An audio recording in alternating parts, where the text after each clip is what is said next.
The company Mockingbird announced a recall on strollers after a falling hazard led to 8 injuries. About 149,000 of the company's single to double strollers were recalled following 138 reports of cracks in the frame that have led to children being harmed.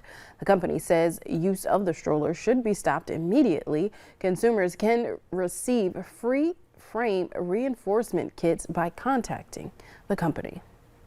And Tesla has announced a voluntary recall of more than 40,000 vehicles that could have a power steering issue. The recall involves Model S and Model X vehicles built between 2017 and 2021. Some motorists have reported their electric cars lose power steering on bumpy roads or after hitting a pothole. I'm sure that's common here in North Dakota.